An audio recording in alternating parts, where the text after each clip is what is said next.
कि past simple tense के क्या रूल्स थे, उनकी पहचान कैसे थी और इस पास्ट सिंपल टेंस के जो सेंटेंस है वो कैसे बनाते हैं। आज हम पास्ट टेंस का जो दूसरा काइंड्स है जिसका नाम है पास्ट कंटिन्यूअस टेंस, इसको पढ़ेंगे। इसकी पहचान क्या है, इसके रूल्स क्या है और इसमें जो सेंटेंस है वो किस प्रकार से है वो ट्रांसलेट करते हैं, इसको समझते हैं। आइए सबसे पहले हम जानते हैं इसकी पहचान के बारे में कि पास्ट कंटिन्यूअस टेंस की पहचान क्या है, किस प्रकार से आप हिंदी वाक्यों की पहचान करेंगे कि ये पास्ट कंटिन्यूअस टेंस का है वो सेंटेंस है। तो इस टेंस के हिंदी वाक्यों के अंत में क्या आएगा, रहा था, रही थी, रहे थे। देखो बात हो रही पास्ट की। एक और हमने पहले पढ़ा है ऐसा ही टेंस था जिसका नाम था प्रेजेंट कंटिन्यूअस टेंस, लेकिन उसमें क्या था, उसमें रहा है, रही है, रहे है, बात प्रेजेंट की होती और यहाँ पे बात हो रही है पास्ट की जो समय बीत चुका है। तो इसमें रहा, रही, रहे ये तो समान है, लेकिन अंत में क्या है, था, थी, थे। रहा था, रही थी, रहे थे।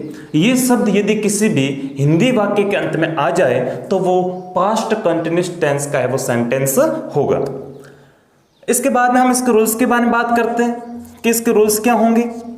रूल्स ये है कि यदि आपका जो सब्जेक्ट है, आपका जो डोयर है वो यदि सिंगुलर है, एक वचन है, यदि आपका कर्ता एक वचन है तो आपको हेल्पिंग वर्ब क्या लगानी है, आपको वाज लगानी। आपकी हेल्पिंग वर्ब जो सहायक क्रिया है वो आप क्या लगा देंगे, आप वाज लगा देंगे। कब, जब आपका कर्ता है वो एक वचन हो तब आपको वहां पे वाज लगाना। उसके बाद में यदि आपका कर्ता जो आपका सब्जेक्ट है वो यदि एक से अधिक है, बहुवचन है, प्लूरल है, तो आपको वहां पे हेल्पिंग वर्ब क्या लगाना है, वर लगाना है। ध्यान से देखना है, वहां पे वर लगाना। कब, जब आपका सब्जेक्ट है वो बहुवचन हो। इसके बाद में यदि आपका कर्ता आई है, कोई वाक्य वो मे से शुरू हो रहा है, आई से शुरू हो रहा है, तो उसके साथ में आपको हेल्पिंग वर्ब है वो वॉज लगानी। जिस प्रकार हमने प्रेजेंट कंटिन्यूअस में पढ़ा था कि आई के साथ में हमेशा एम लगती है, इसी प्रकार आई के साथ में इस टेंस के अंदर क्या लगता है, वॉज लगता है।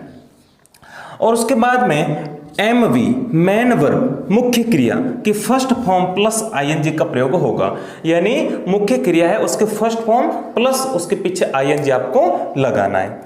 तो ये इसके पास्ट कंटिन्यूअस टेंस की पहचान और नियम हो गए, समझ गए होंगे। एक वचन के साथ में वॉज लगाना है, बहुवचन के साथ में वर लगाना है, यदि कर्ता आई है तो आपको वॉज लगाना है, मेन वर्ब की फर्स्ट फॉर्म प्लस आईएनजी का प्रयोग है वो करना है। अब हम समझेंगे कि इसमें जो एफर्मेटिव सेंटेंस है, नेगेटिव सेंटेंस है, इंट्रोगेटिव सेंटेंस और इंट्रोगेटिव प्लस नेगेटिव सेंटेंस है वो इस टेंस में है वो किस प्रकार से है वो ट्रांसलेट करते हैं, इसको समझते हैं। तो जैसा कि मैं कहानी पढ़ रहा था, बच्चे तालाब में तैर रहे थे, इसमें आप देख रहे हैं अंत में क्या आया, रहा था है, यहाँ पे रहे थे, रहा था, रहा था। तो इससे पहचान होगी कि ये है वो पास्ट कंटिन्यूअस टेंस का है वो सेंटेंस है। अब इनको ट्रांसलेट करना है तो ये साधारण है वो सेंटेंस है, तो किस प्रकार से करते हैं कि सबसे पहले जब भी हम बनाते हैं तो उसमें सबसे पहले आप क्या लेते हैं, सब्जेक्ट लेते हैं। सब्जेक्ट के बाद में आप हेल्पिंग वर्ब लेते हैं, हेल्पिंग वर्ब के बाद में आप वर्ब लेते हैं, वर्ब के बाद में आप ऑब्जेक्ट लेते हैं, ऑब्जेक्ट के बाद में आप कोई अदर सेंटेंस में है तो उसको है वो आप लिख देते हैं। तो ये स्ट्रक्चर रहता है इन सेंटेंस को बनाने का। चलो इसी स्ट्रक्चर की मदद से हम यहाँ पे बनाते हैं सेंटेंस। कैसे बनाते हैं आइए जानते हैं। जैसे मैं कहानी पढ़ रहा था, मैं कहानी पढ़ रहा था, तो सबसे पहले बनाने का तरीका ये है कि आप उस सेंटेंस को पहचान करो कि ये सेंटेंस है वो किस टेंस का है। रहा था, हिंदी वाक्य के अंत में देखना, रहा था, इसकी जगह कुछ जैसे या, था, थी, थे, खा, रहा, इस प्रकार का आ जाए तो आपको समझना है कि वो पास्ट सिंपल का है। रहा है आ जाए तो पास्ट प्रेजेंट कंटिन्यूअस टेंस का है। तो यहाँ पे आया रहा था तो ये पास्ट कंटिन्यूअस टेंस का है। उसके बाद में ये भी पहचान करनी है कि ये सेंटेंस है वो एक वचन है या बहुवचन, ये सिंगुलर है या प्लूरल, ये भी आपको जांच करनी है इसमें। तो यहाँ पे आपने देखा कि मैं क्या है, वैसे मैं बहुवचन होता आई, लेकिन यहाँ पे आई के लिए अलग ही नहीं है। मैं क्या कि आई के साथ में हमेशा चाहे वो बहुवचन है लेकिन उसके साथ में क्या लगेगा, ये एक वचन वाला वॉज लगेगा। वैसे आई क्या है, आई है वो ये प्लूरल बहुवचन है लेकिन इसके साथ में हेल्पिंग वर्ब वॉज ही लगेगी, वर नहीं लगेगी। चलो इसको बनाते कैसे बनाते हैं। सबसे पहले सब्जेक्ट लिखना है। तो आपका सब्जेक्ट क्या हो गया, आपका सब्जेक्ट है यहाँ पे आई। उसके बाद में आपको लिखने हेल्पिंग वर्ब, तो कर्ता आई के साथ हेल्पिंग वर्ब वोज लगेगी। कर्ता आई है तो इसके साथ में हेल्पिंग वर्ब आपको क्या लगानी है, वोज लगानी है। उसके बाद में आपको वर्ब लिखनी है, क्रिया लिखनी। क्रिया आपको बताया, कई बार बताया कि क्रिया हमेशा अंत में होती है। पढ़ना, पढ़ना को कहते हैं रीड, READ। और इसमें लिखा है कि मैन वर्ब की फर्स्ट फॉर्म प्लस ING, तो फर्स्ट फॉर्म तो मैंने लिख दी, इसके पीछे आपको ING लगाना है, तो ये लिख दिया आपने ING, ठीक है ना। तो आई वाज रीडिंग। उसके बाद आपको लिखना ऑब्जेक्ट कि वो क्या काम कर रहा है, तो यहाँ पे क्या काम कर रहा है, वो कहानी को पढ़ने का काम कर रहा है, तो आप लिखेंगे कहानी। कहानी को इंग्लिश में कहते हैं स्टोरी, तो आपने लिख दिया आई वॉज रीडिंग स्टोरी। और उसके बाद में अदर लिखना है। आपने देखा कि अदर कोई इस सेंटेंस में है नहीं, तो इस प्रकार आपका सेंटेंस है वो कंप्लीट हो गया। क्या बना, मैं कहानी पढ़ रहा था, आई वॉज रीडिंग स्टोरी, मैं कहानी पढ़ रहा था। अब आगे दूसरा सेंटेंस बनाते हैं इसी प्रकार कि बच्चे तालाब में तैर रहे थे। रहे थे, ये तो होगी हमें टेंस की पहचान। बच्चे एक से अधिक है, तो ये होगी पहचान किसकी, कि ये बहुवचन है। अब इसके बनाते हैं, तो सबसे पहले CHILD चाइल्ड एक वचन है, पीछे REN लगाते हैं तो बहुवचन हो जाएगा चिल्ड्रन। उसके बाद में आपको ये तो क्या है, ये तो आपका कर्ता हो गया। अब उसके बाद में लेना हेल्पिंग वर्ब, तो बच्चे एक से अधिक हैं, बहुवचन है, तो कर्ता प्लूरल हो यानी बहुवचन हो तो हेल्पिंग वर्ब आप लगाते हैं वर्ब, तो ये आपने लगा दिया यहाँ पे हेल्पिंग वर्ब लगा दी, चिल्ड्रन वर्ब। उसके बाद में आपको लिखनी है वर्ब। यहाँ पे वर्ब क्या है, वर्ब मैंने आपको बताया हमेशा अंत में होती है। वर्ब यहाँ पे है तैरना, तैरना को कहते हैं स्विम, तो ये मैंने लिख दिया स्विम। और इसके पीछे लगाना ING, तो हो जाएगा स्विमिंग, तो इस प्रकार से आप लिख देंगे, पीछे ING लगाना, स्विमिंग। Children were swimming. अब ये तो क्या होगी, वर्ब होगी। अब उसके बाद में ऑब्जेक्ट लेना। ऑब्जेक्ट क्या है कि वो कहां तैर रहे हैं, तालाब में तैर रहे हैं, तो आप क्या लिखेंगे, children were swimming in the pond, ये बन गया। बच्चे तालाब में मैं का इन हो गया, और तालाब द पॉन्ड, ठीक है ना। तो चिल्ड्रन सब्जेक्ट हो गया, वर हेल्पिंग वर्ब होगी, स्विमिंग आपकी वर्ब होगी, इन द पॉन्ड ये आपका ऑब्जेक्ट हो गया, ठीक है ना। तो इस प्रकार इस स्ट्रक्चर की सहायता से इस तरीके से आपको है वो सेंटेंस है वो ट्रांसलेट करने। आगे चपरासी घंटी बजा रहा था, चलो इसको बनाते हैं। रहा था, ये तो हो गई टेंस की पहचान कि ये है वो पास्ट कंटिन्यूअस टेंस का है। उसके बाद में चपरासी, चपरासी एक वचन है, तो ये आपके तो सबसे पहले आपने क्या लिख दिया, पियोन लिख दिया। चपरासी को पियोन कहते हैं। अब ये एक वचन है तो हेल्पिंग वर्ब एक वचन के साथ में क्या लगेगी, वॉज लगेगी, ये आपने लगा दिया वॉज, ठीक है, पियोन वॉज। उसके बाद में आपको क्या लिखना है, वर्ब लिखनी। वर्ब हमेशा अंत में होती है। बजाना, बजाना को कहते हैं रिंग, RING। और इस नियम के अनुसार उसके पीछे क्या लगाना, ING, तो हो जाएगा रिंगिंग, ठीक है। Peon was ringing.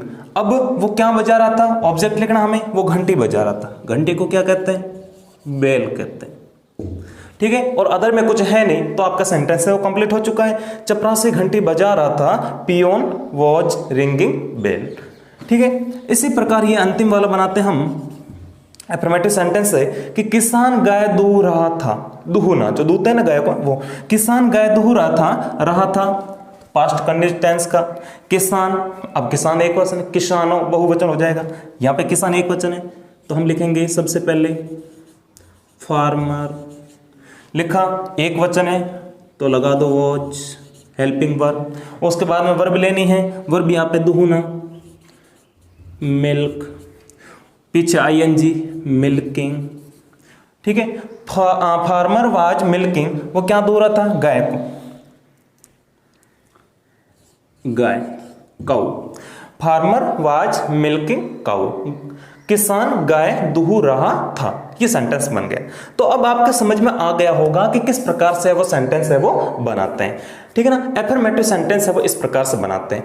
और एक और मैं आपको समझाने के लिए यहाँ साइड में, जैसे कुछ क्या होता है कि उसमें आपको सब्जेक्ट नहीं मिलता, जैसे कुछ इसमें ऐसा होगा जैसे अंधेरा पड़ रहा है, मैं यहाँ पे बनाता हूं अंधेरा पड़ रहा है, ये लिख दिया। या फिर वर्षा हो रही है, पड़ रहा था, वर्षा हो रही थी। जैसे ये सेंटेंस सामने लिए, अब इनमें क्या होगा, अंधेरा पड़ रहा था, वर्षा हो रही थी, तो इसमें क्या करेंगे कि इसमें आपका सब्जेक्ट नहीं मिलता, आपको सब्जेक्ट है वो नहीं मिलता, आपका कर्ता नहीं मिलता। तो ऐसी स्थिति में आपको वहां पे क्या करना है, जैसे वर्षा हो रही थी तो इसी स्थिति में आपको वहां पे सब्जेक्ट ले लेना, इट ले लेना, ठीक है ना। जहां पे आपको सब्जेक्ट नहीं मिलता है तो वहां पे इट ले लेना। वर्षा हो रही थी, इट एक वचन है, वॉज लगा दो। उसके बाद में सीधे वर्ब लेनी, वर्षा हो रही थी तो ये वर्षा, ये आपकी क्या है, वर्ब है, रेनिंग, इट वॉज रेनिंग। ऐसे अंधेरा पड़ रहा था तो यहाँ पे आपको सब्जेक्ट अंधेरा, अंधेरा तो क्या वर्ब है, तो आपको सब्जेक्ट नहीं मिला तो आप इट लगा दो। उसके बाद में एक वचन है, वॉज लगा दिया। उसके बाद में वर्ब ले लो, अंधेरा पड़, इट वॉज गेटिंग अंधेरा, डार्क।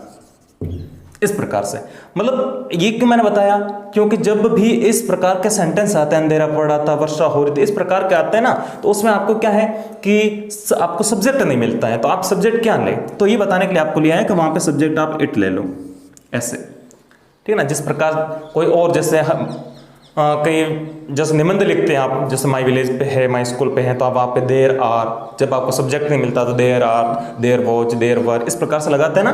तो इसी प्रकार आपको है वो जहाँ सब्जेक्ट नहीं मिलता है वहाँ इट लगा दो, देयर लगा दो, ठीक है ना। इस प्रकार से आपको सेंटेंस है वो ट्रांसलेट करना है। तो ये पास्ट कंटिन्यूअस टेंस में हमने एफर्मेटिव सेंटेंस को है वो ट्रांसलेट करना सीखा। अब आगे हम सीखेंगे नेगेटिव सेंटेंस और उसके बाद में इंट्रोगेटिव और इंट्रोगेटिव प्लस नेगेटिव सेंटेंस।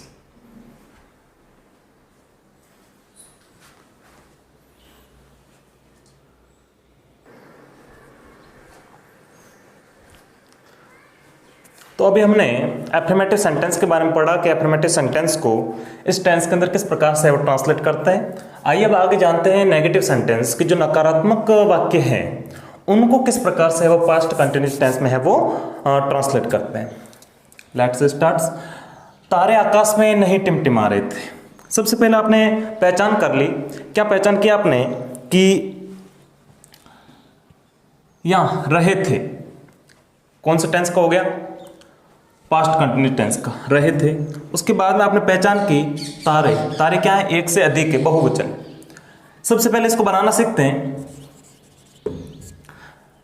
कि नेगेटिव सेंटेंस के अंदर जब भी आप लेंगे सबसे पहले आपको सब्जेक्ट लिखना होगा, उसके बाद में हेल्पिंग वर्ब लिखनी होगी, हेल्पिंग वर्ब के बाद में आपको नोट लगाना होगा, नोट के बाद में आपको वर्ब लिखना होगा, वर्ब के बाद में आपको ऑब्जेक्ट लिखना होगा और ऑब्जेक्ट के बाद में आपको अदर लिखना होगा, ठीक है ना। इस स्ट्रक्चर की सहायता से बनाएंगे। किस प्रकार से बनाते हैं आइए जानते हैं। रहे थे पास्ट कंटिन्यूअस, तारे एक से अधिक के बहुवचन है, तो आप लिखेंगे सबसे पहले हेल्प, जो सब्जेक्ट है करता है उसको लिखेंगे, तारों को कहते हैं स्टार और बहुवचन है इसलिए लिखेंगे स्टार्स, स्टार्स। अब एक से अधिक बहुवचन है तो हेल्पिंग वर्ब क्या लगेगी, वॉज लगेगी। उसके बाद में नॉट, सॉरी वर्ब, उसके बाद में नॉट, एक से अधिक है वर लगेगा हेल्पिंग वर्ब। उसके बाद में आपको नॉट लगाना है क्योंकि ये नेगेटिव सेंटेंस है। उसके बाद में वर्ब लिखनी, टिमटिमा रहे थे, तो आपने पढ़ा होगा पहले क्लास में ट्विंकल ट्विंकल लिटिल स्टार, तो टिमटिमाना को कहते हैं ट्विंकल, और पीछे लगाना आईएनजी हो जाएगा ट्विंकलिंग। तो स्टार्स वर नॉट ट्विंकलिंग, और कहां पे नहीं टिमटिमा रहे, object in the sky, in the sky. एक बार पुनः समझो इसको कैसे बनाया। तारे आकाश में नहीं टिमटिमा रहे थे, सब्जेक्ट लिखा स्टार्स तारे, उसके बाद में बहुवचन है इसलिए वर लिखा, उसके बाद में नेगेटिव सेंटेंस है इसलिए नॉट लिखा, उसके बाद में वर्ब लिखी, ये वर्ब है टिमटिमाना, ट्विंकल कहते हैं, और इसके पीछे आईएनजी लगाना होता है इसलिए हो जाएगा ट्विंकलिंग। और उसके बाद में ऑब्जेक्ट लिखना है, तो तारे कहाँ नहीं टिमटिमा रहे थे, आकाश में, तो ये आपका ऑब्जेक्ट हो गया आकाश, इन द स्काई। तो सेंटेंस बनकर तैयार हो चुका है कि stars were not twinkling in the sky. उसके बाद में बच्चे कक्षा में शोर नहीं कर रहे थे, शोर नहीं मचा रहे थे, तो रहे थे ये हो गया पास्ट कंटिन्यूस का, नहीं नेगेटिव सेंटेंस, बच्चे बहुवचन। चलो बनाते हैं। चिल्ड्रन क्या हो गया, ये आपका सब्जेक्ट हो गया। उसके बाद में बहुवचन है तो हेल्पिंग वर्ब क्या लिखेंगे, वर लिखेंगे, ये आपने लिख दी वर, चिल्ड्रन वर। उसके बाद में आपको क्या लिखना है, नेगेटिव सेंटेंस है इसलिए नॉट लिखना है, ये आपने नॉट लिख दिया। उसके बाद में आपको क्या लिखनी है, वर्ब लिखनी है। वर्ब यहाँ पे क्या है, शोर करना, इसको बोलते हैं नॉइज। और आपको पीछे क्या लगाना है, आईएनजी लगाना है, तो हो जाएगा नॉइजिंग। ठीक है ना, इस प्रकार से। तो चिल्ड्रन वर नॉट नॉइजिंग, और कहाँ पे वो शोर नहीं कर रहे हैं, कक्षा में, तो ये आपका ऑब्जेक्ट हो गया इन दी क्लास, इन दी क्लास। ये बच्चे आपका सब्जेक्ट, उसके बाद में हेल्पिंग वर्ब, आपने वर्ब लगाई बहुवचन इसलिए नॉट लगाया, उसके बाद में आपने वर्ब ली नॉइजिंग, उसके बाद में ऑब्जेक्ट लिया इन द क्लास। तो सेंटेंस बन गया कि children were not noising in the class, बच्चे कक्षा में शोर नहीं कर रहे थे। आगे सेंटेंस लेते हैं हम, वह नहीं नहा रहा था, वह नहीं नहा रहा था पास्ट कंटिन्यूस का नेगेटिव सेंटेंस, वह एक वचन है। लिखेंगे सबसे पहले ही, एक वचन है इसलिए आपको हेल्पिंग वर्ब वॉज लगानी है, उसके बाद में आपको नॉट लगाना है क्योंकि ये नेगेटिव सेंटेंस है, ही वॉज नॉट। उसके बाद में वर्ब लिखनी है, नहाना को कहते हैं बाथ, और पीछे आईएनजी तो हो जाएगा bathing. He was not bathing, वह नहीं नहा रहा था। अब आगे कोई ऑब्जेक्ट तो है नहीं अदर है, तो सेंटेंस है वो कंप्लीट हो जाएगा, ही वॉज नॉट बाथिंग। उसके बाद में आगे बनाता हूं मैं चौथा, राधा पुस्तक नहीं पढ़ रही थी। तो सबसे पहले रही थी पास्ट कंटिन्यूस टेंस, नहीं नेगेटिव सेंटेंस, राधा एक वचन। तो सबसे पहले लिखा मैंने राधा, उसके बाद में एक वचन है इसलिए आप लगा देंगे वॉज, उसके बाद में नेगेटिव सेंटेंस है इसलिए लगाएंगे नॉट, उसके बाद में आपको वर्ब लिखने रीड और इसके पीछे लगाना आईएनजी तो हो जाएगा रीडिंग, और उसके बाद में ऑब्जेक्ट आपका आ जाएगा बुक और सेंटेंस हो जाएगा कंप्लीट। ठीक है ना, आपका समझ में आ रहा होगा कि राधा पुस्तक नहीं पढ़ रही है, बस इसी स्ट्रक्चर की मदद से बनाना है, इसमें कोई आपकी दिक्कत आने जैसी बात ही नहीं। सब्जेक्ट लिखो पहले, जैसे राधा लिखा, हेल्पिंग वर्ब लिखो, एक वचन है इसलिए वॉज लगाया, बहुवचन है तो वर्ब लगाना है, नेगेटिव सेंटेंस है इसलिए आपने नॉट लगाया, वर्ब लिखनी है, वर्ब यहाँ पे हमेशा अंत में होती, रहा था रही थी इसके जस्ट पहले होती है। तो पढ़ना, तो रीड लिखा और उसके पीछे आईएनजी लगाना होता है इस टेंस में, और उसके बाद में आपको ऑब्जेक्ट लिखना है। ऑब्जेक्ट जैसे यहाँ पुस्तक है तो उसको आपने इंग्लिश में लिख दिया book, Radha was not reading book. उसके बाद में आता है इंट्रोगेटिव सेंटेंस। इसको बनाते हैं कि ये किस प्रकार से बनते हैं। इंट्रोगेटिव सेंटेंस का मतलब क्या होता है, प्रश्नवाचक वाक्य। और प्रश्नवाचक वाक्यों के अंदर आपको मैंने कई बार बता चुका हूं कि उसमें हेल्पिंग वर्ब हमेशा पहले लगती। तो यहाँ पे आप जानते हैं कि क्या लड़के मैदान में क्रिकेट खेल रहे थे, क्या पीछे क्वेश्चन मार्क, ठीक है ना। तो समझ गए होंगे कि ये एक प्रश्नवाचक वाक्य है। चलो इसको बनाते हैं कैसे, हेल्पिंग वर्ब पहले लेने, तो उसमें पहचान करने के वाक्य है वो एक वचन है या बहुवचन, तभी आप हेल्पिंग वर्ब है वो सही लिख पाएंगे। लड़के, ये आपकी क्या है, ये आपका सब्जेक्ट है, तो सब्जेक्ट के आधार पर पहचान करेंगे कि एक वचन है या बहुवचन। अब लड़का एक वचन, लड़के बहुवचन, तो आप यहाँ पे सबसे पहले क्या लिखेंगे, वर्ब लिखेंगे।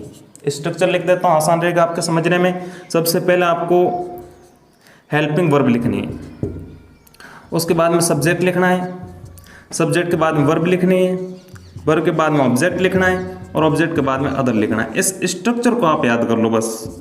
ये स्ट्रक्चर जो इसकी संरचना है, इसका जो फॉर्मूला है ये याद होगा तो आप कैसे भी सेंटेंस वो बना सकते हैं। तो सबसे पहले हेल्पिंग वर्ब लेनी, हेल्पिंग वर्ब पहले ली, क्यों, क्योंकि ये प्रश्नवाचक है इसलिए। और यहाँ पे सबसे पहले पहचान की सब्जेक्ट है वो एक से अधिक बहुवचन है, तो आपने हेल्पिंग वर्ब यहाँ पे क्या लगा दी, वर्ब लगा दी। उसके बाद में सब्जेक्ट लेना, लड़के, लड़कों को इंग्लिश में कहते हैं बॉयज, बॉयज। उसके बाद में वर्ब लिखनी है, वर्ब है खेलना, खेलना को कहते हैं प्ले, पीछे आपको क्या लगाना, आईएनजी, तो हो जाएगा playing, verb boys playing.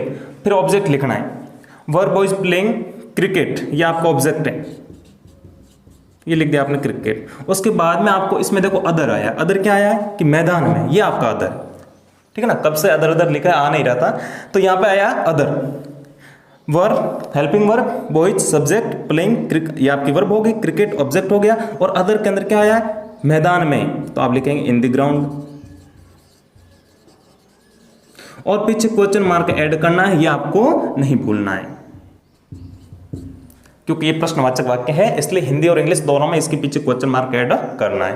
Were boys playing cricket in the ground, ये आपका सेंटेंस बन करके तैयार हो गया है। एक और समझते हैं, देखिए आगे, क्या राधा गीत गा रही थी क्वेश्चन मार्क है, क्या है राधा, अब एक वचन है तो सबसे पहले आप लिखेंगे वॉच, क्योंकि एक वचन है तो हेल्पिंग वर्ब वॉच लगेगी।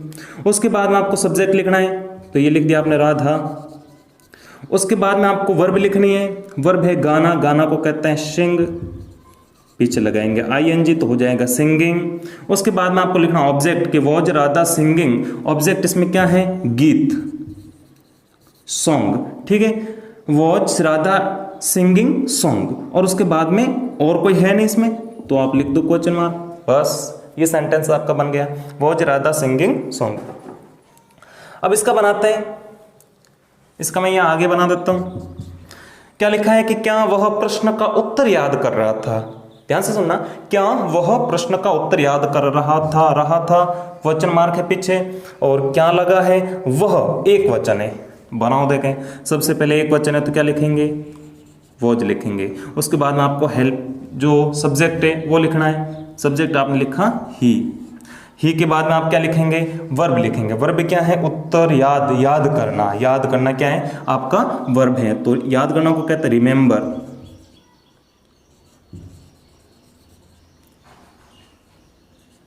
ठीक है रिमेंबर, और उसके पीछे क्या लगाना है आईएनजी तो हो जाएगा रिमेंबरिंग, वॉज ही रिमेंबरिंग। और उसके बाद में प्रश्न का उत्तर, ठीक है ना। अब ये क्या है ये आपका ऑब्जेक्ट है, आपने क्या लिखा was helping he subject, remembering verb लिख दी, तो इसके बाद में ऑब्जेक्ट लिखना है। तो क्या वह प्रश्न का उत्तर याद कर रहा था, प्रश्न का वॉज ही रिमेंबरिंग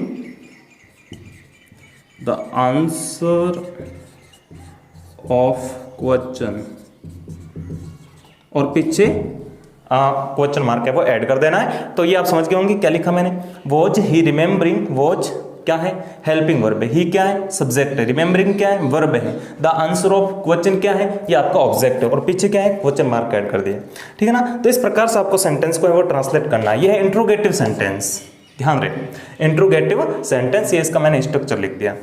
अब आता है इंट्रोगेटिव प्लस नेगेटिव सेंटेंस। इसको कैसे बनाते हैं कि वही हेल्पिंग वर्ब पहले लिखेंगे, उसके बाद में आपको सब्जेक्ट लिखना है, सब्जेक्ट के बाद में देखो यहाँ पे नेगेटिव सेंटेंस है इसलिए आपको इसमें नॉट भी ऐड करना है, नोट के बाद में आपको वर्ब लिखनी है, वर्ब के बाद में आपको ऑब्जेक्ट लिखना है, ऑब्जेक्ट के बाद में आपको अदर लिखना है, और अदर के बाद में क्वेश्चन मार्क ऐड कर देना है। चलो इस स्ट्रक्चर इस फॉर्मूले की सहायता से हम इस दो सेंटेंस को बनाते हैं। किस प्रकार से बनाते हैं आइए समझते हैं। सबसे पहले क्या बंदर पेड़ों पर नहीं कूद रहे थे, क्वेश्चन मार्क ऐड किया, नहीं है नेगेटिव सेंटेंस से बंदर। अब देखो यहां से बनाना स्टार्ट करते हैं।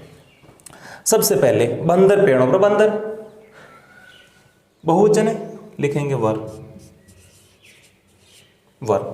सब उसके बाद में सब्जेक्ट मंकी,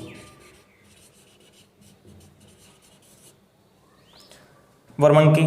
उसके बाद में आपको नॉट लगाना, वर मंकी नॉट। उसके बाद में वर्ब लिखनी, ध्यान देते वर्ब कूदना, जंप JUMP और पीछे ING जंपिंग।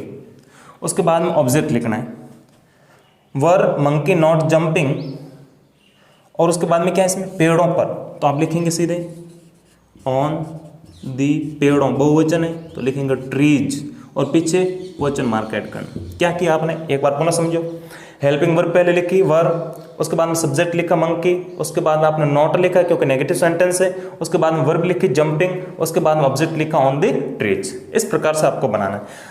थोड़ा समझ में नहीं आया है तो पूरा समझ लो। एक और बनाता हूं मैं कि क्या पूजा घर की सफाई नहीं कर रही थी। इतना बड़ा सेंटेंस लिया मैंने, रही थी क्वेश्चन मार्क है, क्या है मतलब इंट्रोगेटिव सेंटेंस है, और प्लस नेगेटिव सेंटेंस क्योंकि नहीं है। अब इसको मैं बनाता हूं, कैसे बनाते हैं।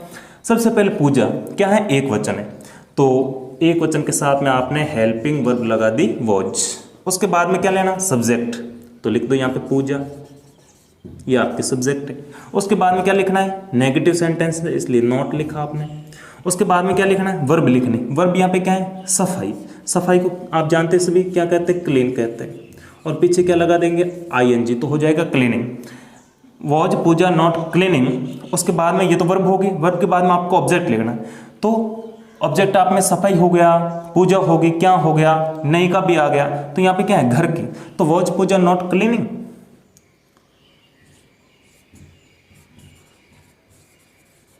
Of the house the home, और उसके पीछे आपको ऑब्जेक्ट है अदर नहीं है तो ये लगा दो क्वेश्चन मार्क का ऐड कर दो। Was Pooja not cleaning of the house, क्या पूजा घर की सफाई नहीं कर रहे थे। तो इस प्रकार से आपको सेंटेंस बनाने, तो आप पास्ट कंटिन्यूस टेंस के मैंने सभी सेंटेंस आपको बनाने सिखा दिए हैं। अफर्मेटिव सेंटेंस, नेगेटिव, इंट्रोगेटिव और इंट्रोगेटिव प्लस नेगेटिव सेंटेंस किस प्रकार से बनाते हैं ये आपको समझ में आ गया होगा।